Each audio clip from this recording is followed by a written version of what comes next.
Ça y est, nous y sommes au réservoir de Montsouris. Il se trouve juste sous mes pieds. C'est l'un des 5 plus grands réservoirs de la capitale. En tout, il contient 20% des ressources d'eau potable de Paris. C'est le 2e plus grand après celui des Lilas. Je vous propose une petite visite guidée. C'est parti. Au premier étage de ce réservoir, sur le toit, donc, il y a l'arrivée de 2 aqueducs. Venez, je vous emmène. Alors, c'est un peu périlleux. Il faut se baisser pour l'atteindre. Ah, voilà, nous y sommes. Donc vous voyez derrière moi les 2 tulipes, ce sont les arrivées des 2 aqueducs, celui de Lavanne et celui de Loing. Et cette eau est envoyée directement sous mes pieds dans le réservoir de Montsouris. Et on y va.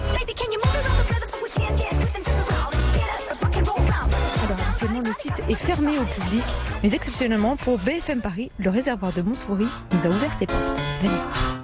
Waouh, les premières impressions, c'est très frais. Ça sent le chlore aussi, c'est plutôt un bon indicateur. Et puis regardez derrière moi, ce sont en fait les anciens aquariums où il y avait des truites auparavant pour vérifier justement la qualité de l'eau.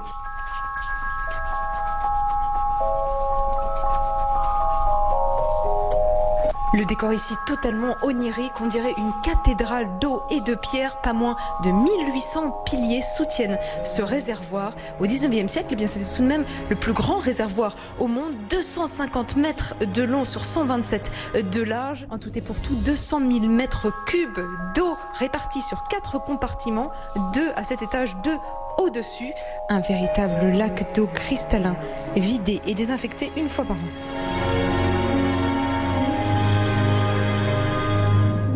Alors évidemment ici on sent un peu plus la fraîcheur. D'ailleurs l'eau est conservée à peu près à 10 degrés.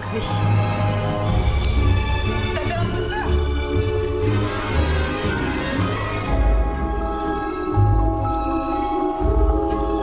D'après les fontainiers, l'eau peut atteindre ici la hauteur de 5 mètres et ça fonctionnerait comme les marées. Il paraît que la marée serait basse ici au petit matin, au moment où les Parisiens prennent leur douche. Un réservoir qui alimente tout de même un tiers de la capitale en eau potable.